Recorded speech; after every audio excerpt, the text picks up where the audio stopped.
नमस्कार। Hathras rape case, उसने मौत का हाथ थामने से पहले क्या सोचा होगा। उत्तर प्रदेश के हाथरस जिले के एक गांव में दलित युवती के साथ गैंग रेप की यह घटना दरअसल बेटी बचाओ नारे के साथ पूरे सिस्टम का ही घृणित बलात्कार है, जिसमें दबंगों ने न सिर्फ एक 19 वर्षीय बेटी के साथ निर्दयता से बलात्कार किया, उसकी हड्डियां तक तोड़ दी। मानो इतना ही काफी नहीं था, पीड़ित युवती जिंदा रहने पर मुंह न खोल सके, इसलिए उसकी जुबान भी काट ली।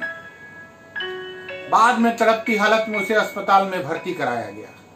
16 दिनों तक मौत से संघर्ष करते हुए दिल्ली के सफदरगंज अस्पताल में उस बदनसीब युवती ने दम तोड़ दिया।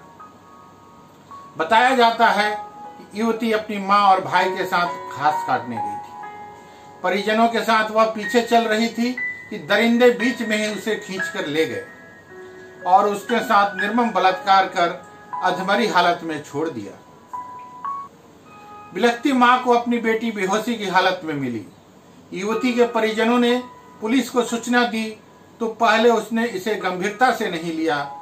जब हो हल्ला हुआ तो युवती को अस्पताल में भर्ती कराया गया, जहां उसकी मौत हो गई। युवती के मौत के बाद पुलिस को उसके अंतिम संस्कार की भी इतनी जल्दी थी कि रात को ही चिता रचकर उसे फूंक दिया गया। पीड़ितों के परिजनों का आरोप है कि अंतिम संस्कार के पहले उनसे पूछा ही नहीं गया। इस नृशंस घटना के बाद न सिर्फ दलित समुदाय बल्कि हर उस संवेदनशील व्यक्ति के मन में गहरा आक्रोश है, जिसका थोड़ा भी भरोसा इंसानियत में बाकी है। इस मामले में पूरे देश में बवाल मचने के बाद योगी सरकार मरहम लगाने की कोशिश कर रही है। पीड़िता के परिजनों को आर्थिक मदद व नौकरी की पेशकश की गई है, लेकिन परिजनों का आरोप है कि उनकी आवाज तो हर तरीके से दबाने की कोशिश की जा रही है ताकि मामला और ना भड़के। राज्य सरकार का यह कहना है कि उसके मामले की जांच के लिए SIT बना दी है, दोषियों को सख्त सजा दिलाई जाएगी। उधर इस मामला सुप्रीम कोर्ट भी पहुंच गया है। कई मामलों में असाधारण तत्परता दिखाने वाली यूपी पुलिस और राज्य के योगी सरकार इस मामले में भूमिका पर कई सवाल उठ रहे हैं।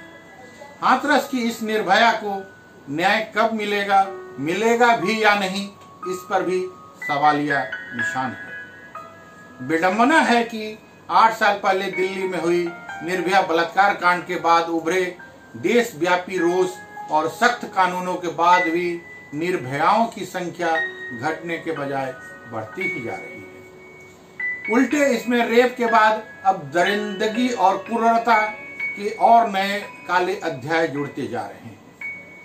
मानो दुष्टता की पुरानी फिनिश लाइनें ही काफी नहीं थी।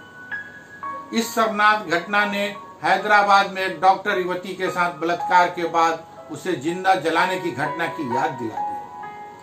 हाथरस जिले के एक गांव में 2 हफ्ते पहले एक दलित युवती से गैंग रेप के बाद उसकी हड्डियां तोड़ देने और जीभ काट डालने जैसी पाशविकता की खबर जिसने भी पढ़ी वो भीतर से कांप गया। लेकिन स्थानीय पुलिस तब भी कई तथ्यों को छुपाती सी लग रही थी। आशा की क्षीण किरण इतनी थी कि अस्पताल में इलाज से उसकी जिंदगी की लौ शायद फिर जल उठे, लेकिन मंगलवार को यह उम्मीद भी बुझ गई। जो खबरें छन कर आए उससे पता चला कि पीड़िता कटी जुबान से आखिर तक अपने पीड़ा कहने की कोशिश करती रही। उसने किसी तरह के उन लोगों के नाम बताए जिन्होंने उसके साथ दरिंदगी की, पर जो हकीकत सामने आ रही है उससे लगता है कि पीड़िता के दर्द को समझने के बजाय निष्ठुर तंत्र उसके पूरी तरह खामोश हो जाने का इंतजार करता रहा। इस पर पराकाष्ठा यह कि पुलिस ने परिजनों की मर्जी के बगैर पीड़िता का रात में ही दाह संस्कार कर दिया। ऊपर से पुलिस की लिपापोती है कि घर से पूछकर ही ऐसा किया गया, क्योंकि युवती के 100 के 24 घंटे से ज्यादा हो चुके थे। अगर पुलिस सही है तो युवती के परिजनों की सफाई कामगारों को सड़क पर क्यों उतरना पड़ा।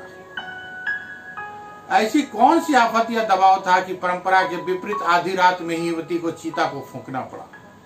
परिजनों को उसके अंतिम दर्शन भी नहीं करने दिए गए। पीड़िता के भाई का भी आरोप है कि पुलिस ने ताबड़तोड़ तरीके से जिसका अंतिम संस्कार किया वह मेरी बहन थी भी या नहीं मुझे नहीं पता।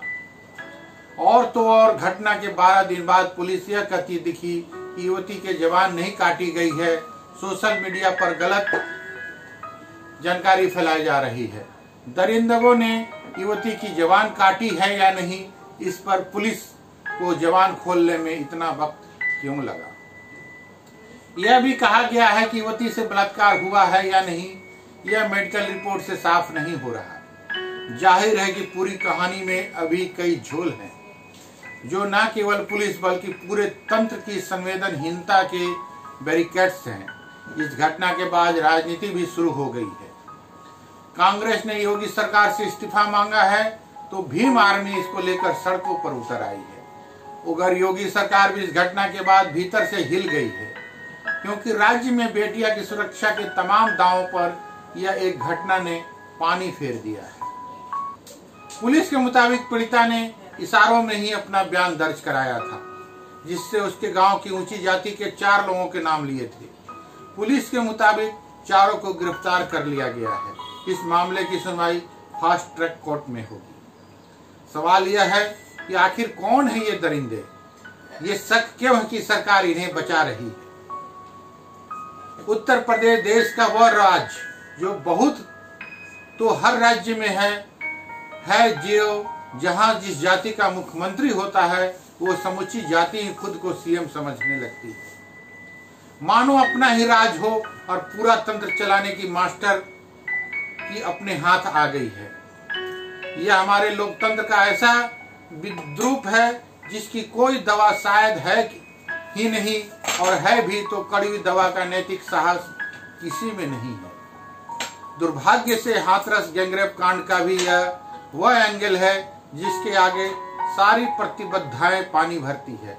यह असंभव नहीं है कि इस मामले में जातिवाद का दृश्य कवच दरिंदों को बचा ले जाए। सरकार की छवि बचाने के लिए अभी तो मदद के ताबड़तोड़ उपाय किए जा रहे हैं। उसके पीछे यह डर भी समाहित है कि इस घटना का राजनीतिक काला साया कहीं यूपी से सटे मध्य प्रदेश के उन इलाकों पर ना पड़े जहां उपचुनाव होने हैं, और उस बिहार पर ना पड़े जहां विधानसभा चुनाव होने हैं।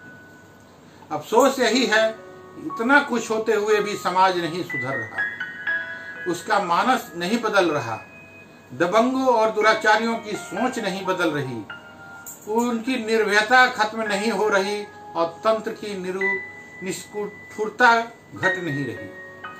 तमाम कोशिशों के बाद भी इन पिचासों के पंजों से हम अपनी बेटियों को नहीं बचा पा रहे। उन बेटियों को जिनके सपने साकार होने के पहले ही रौंद दिए गए। वो कुछ कह पाती उसके पहले ही जिनकी जुबान काट डाली गई।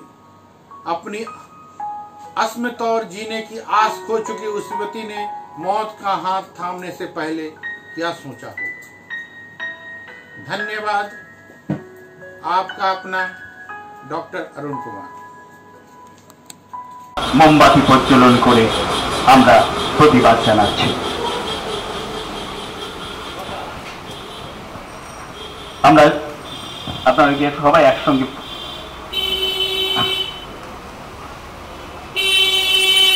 মোমবাতি জ্বালিয়ে আমরা প্রতীকী প্রতিবাদ জানালাম।